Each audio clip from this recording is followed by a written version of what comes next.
Everyone, আসসালামু আলাইকুম। কেমন আছেন সবাই? আশা করি আল্লাহ তাআলার অশেষ রহমতে সবাই খুব ভালো আছেন।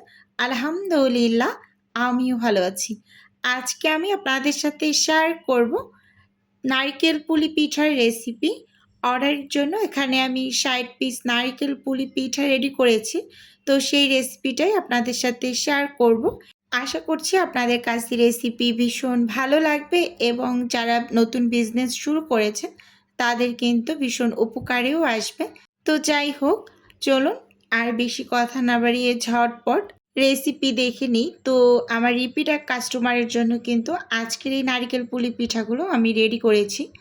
প্রথমেই এখানে আমি ডোটা রেডি করে নিচ্ছি।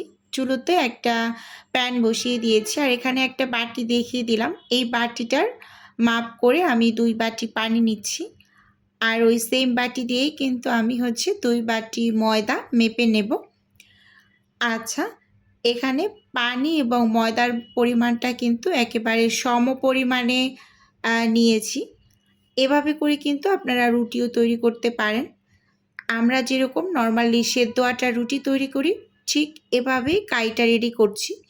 স্বাদ মতো লবণ দিয়ে দিলাম এবং এখানে ১ থেকে ১.৫ টেবিল চামচের মতো হবে আন্দাজ করে আমি পানি দিয়েছি। এখন চুলোটা অন করে নিলাম। এবার ঢাকনা দিয়ে ঢেকে আমি পানির মাঝে খুব সুন্দরভাবে বলক তুলে নেব। এই যে দেখুন, প্রায় ৩ থেকে ৪ মিনিটের মাঝেই কিন্তু অলরেডি পানির ভিতরে এরকম টকবগিয়ে বলক উঠে এসেছে। ঠিক ওই এক পর্যায়ে আমি এখানে সেম বাটি দিয়ে ২ বাটি ময়দা দিয়ে দিচ্ছি, দেখতেই পাচ্ছেন। তো দিয়ে খুব সুন্দরভাবে নেড়ে চেড়ে কাইটা রেডি করে নিচ্ছি। আর এখানে ছোট্ট একটা টিপস শেয়ার করছি। যখনই ময়দাটা গরম পানির ভিতরে দিবেন একেবারে সাথে সাথে নেড়ে চেড়ে কাইটা রেডি করে নেবেন। না হয় কিন্তু এই যে কাইয়ের ভিতরে ছোট ছোট গুটি গুটি দলা দলা অংশ থেকে যাবে। তখন কিন্তু সেটা আপনার রুটি তৈরি করার ক্ষেত্রে একটা বাধা হয়ে দাঁড়াবে। রুটিগুলো খুব সুন্দর হবে না, এরকম আর কি। আর গরম অবস্থায় মেখে নেওয়ার চেষ্টা করবেন। তাহলে যদিও ২-১টা গুটি গুটি অংশ থেকে যায়, তাহলে গরম গরম অবস্থায় মেখে নিলে সেটা একেবারে ভেঙে যাবে, এরকম আর কি। এবার চুলো থেকে নামিয়ে এখানে আমি নারিকেলের পুরটা রেডি করব। একটা প্যান নিয়েছি। এবার প্যানের মাঝে আমি নারিকেলগুলো দিয়ে দিলাম। তো দেখুন, এখানে আমি ২টা নারিকেল কুড়িয়ে নিয়েছি। বড় সাইজের ২টা নারিকেল একদম কুড়িয়ে তারপর এর মাঝে 1-2 কাপ করে আমি ২ বারে গুড় অ্যাড করছি।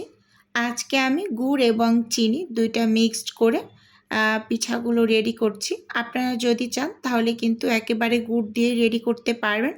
আর যদি কেউ চান শুধুমাত্র চিনি দিয়ে রেডি করতে চান, শুধুমাত্র চিনি দিয়েও পারবেন, প্রসেসটা একই রকম থাকবে। তো আমি ২টা মিক্সড করে রেডি করছি। এবার চুলোতে বসিয়ে দিলাম, দিয়ে খুব সুন্দরভাবে খুন্তি দিয়ে একটু নেড়ে চেড়ে ঢাকনা দিয়ে ঢেকে চুলোর আঁচটাকে মিডিয়ামে রেখে আমি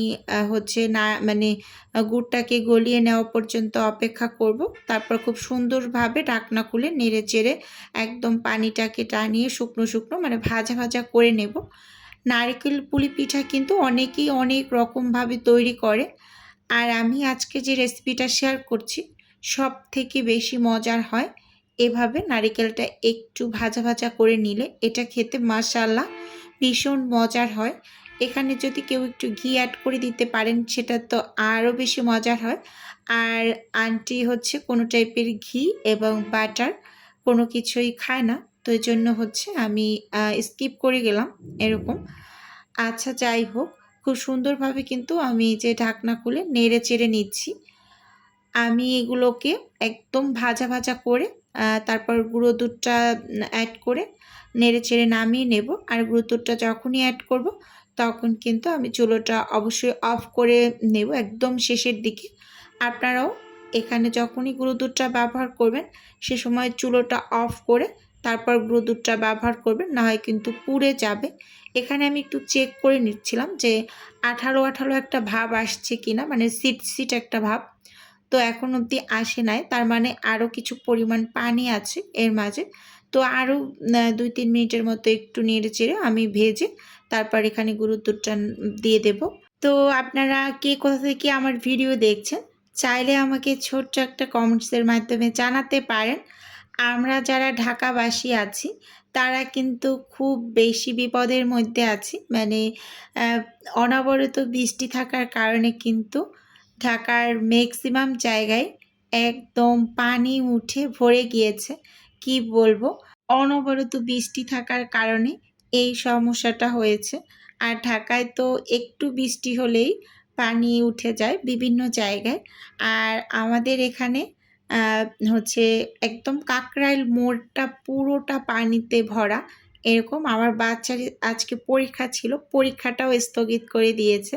কারণ উম একদম হাঁটু অব্দি পানি উঠে গিয়েছে। তো আমি আজ হচ্ছে বাচ্চাকে নিয়ে একটু কোচিংয়ে বের হয়েছিলাম। কি যে একটা নাজেহাল অবস্থা হয়েছে কি আর বলবো।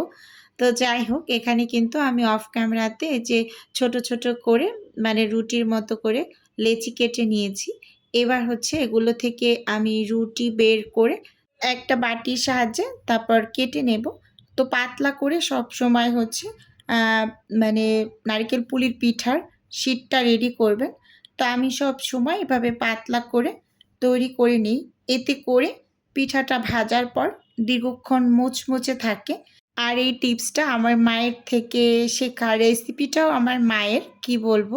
আমার মা সবসময় এভাবে করে নারিকেল পুলি পিঠা মানে ভাজা নারিকেল পুলি পিঠাটা রেডি করে। তো মায়ের থেকেই শেখা। এই যে এখানে হচ্ছে আমি রুটি বেলে নিচ্ছি একদম পাতলা করে। একটা মিডিয়াম সাইজের রুটি বেলে নিয়েছি। যেহেতু আমি ছোট, ছোট করে লেচিগুলো কেটে নিয়েছি। এজন্য একদম মিডিয়াম সাইজের রুটি বানিয়ে এবার এখান থেকে আমি ছোট, ছোট করে আ পিঠার জন্য শিট কেটে নিচ্ছি। দেখতেই পাচ্ছেন। তো ফার্স্ট টাইম বেশ অনেকগুলো আমি কেটে তারপর পিঠা বানিয়ে নেব একসাথে। বেশ অনেকগুলোকে রেডি করে তারপর কিন্তু আমি এই যে পিঠা বানিয়ে নেব। এগুলো রেডি করে আবার কিছু বেলে নেব। তাহলে সুবিধা হয়। যেহেতু আমি একা হাতে কাজ করি, অনেকগুলো পিঠা বানাতে হবে। তো আমি কিন্তু এজন্য একসাথে অনেকগুলো বেলে শিট কেটে তারপর কিন্তু হচ্ছে পিঠা বানিয়ে নিচ্ছি। আর সাইডের যে অংশগুলো ছিল সেগুলো দিয়ে আমি বাসার জন্য রুটি বানিয়ে নিয়েছিলাম পরে সেটা অফ ক্যামেরায়। কি বলবো রুটিগুলো ভীষণ আঁকাবাঁকা হয়েছে যেহেতু এই যে এখানে কাঁচা ময়দা দিয়ে আমি বেলে নিয়েছি। একটু শক্ত, শক্ত হয়ে গিয়েছিল তো একটু আঁকাবাঁকা করে মানে বাসার জন্য বানিয়ে নিয়েছি। কি আর করব ফেলে দেওয়া তো আর যাবে না।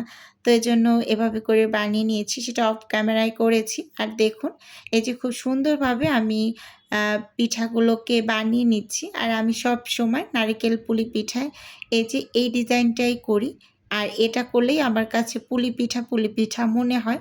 অনেকে অনেকভাবেই কিন্তু পুলি পিঠার ডিজাইন করে। আমার কাছে এটাই ভালো লাগে যে মুড়িয়ে, মুড়িয়ে যেটা তৈরি করি এটাই সবথেকে দেখতে সুন্দর লাগে। তো ভিডিওর এই পর্যায়ে এসে ছোট্ট করে নিজের বিজনেসের একটু প্রচার করছি। আপনারা তো অনেকেই জানেন আমার ছোট্ট একটা ফ্রোজেন আইটেমের বিজনেস আছে।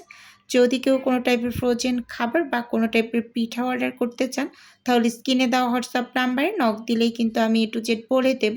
আর যদি কেউ অর্ডারটি সরাসরি কনফার্ম করতে চান তাহলে স্ক্রিনে দেওয়া হোয়াটসঅ্যাপ নাম্বারে কল করে সরাসরি অর্ডারটি কনফার্ম করতে পারেন। শুধুমাত্র ঢাকা সিটির মাঝেই কিন্তু হোম ডেলিভারি করা হয়। মানে ক্যাশ অন ডেলিভারি যেটাকে বলে। আর আপনাদের কিন্তু আজকে বললাম কে কোন পরিস্থিতিতে আছেন এই দুর্যোগপূর্ণ অবস্থায় চাইলে ছোট্ট একটা কমেন্টস করে আমার সাথে শেয়ার করতে পারেন। খুবই ভালো লাগবে। আর আপনাদের কমেন্টস পেলে কিন্তু নতুন করে আরেকটা ভিডিও বানাতে ভীষণ উৎসাহ পাই এইরকম। তো দেখুন এখানে কিন্তু আমি এই যে নারিকেল পুলি পিঠাগুলোকে বানিয়ে নিয়েছি অনেকগুলো। তো একটা জায়গায় বেশি করে রাখার জন্য আমি কিন্তু উপরে পলি শিট দিয়ে তার উপর রেখেছি। আবার এটার এখানেও কিছু রেখেছি। এগুলো হচ্ছে আমি ক্যামেরা অন করেই বানিয়েছিলাম। আর ক্যামেরা অফ করে দিয়ে এখানে আমি আরও বেশ কিছু বানিয়েছি। তো সেগুলো একটু দেখিয়ে দিচ্ছি। এখন এগুলোকে আমি ডিপ ফ্রিজে রেখে দেব। তারপর ফ্রোজেন হওয়ার পর ডেলিভারি করব। তো আজকের ভিডিও ওভারঅল আপনাদের কাছে বন্ধুরা কেমন লেগেছে চাইলে ছোট্ট একটা কমেন্টস করে আমাকে জানাতে পারেন। আজকে এখান থেকেই বিদায় নিচ্ছি। আল্লাহ হাফেজ।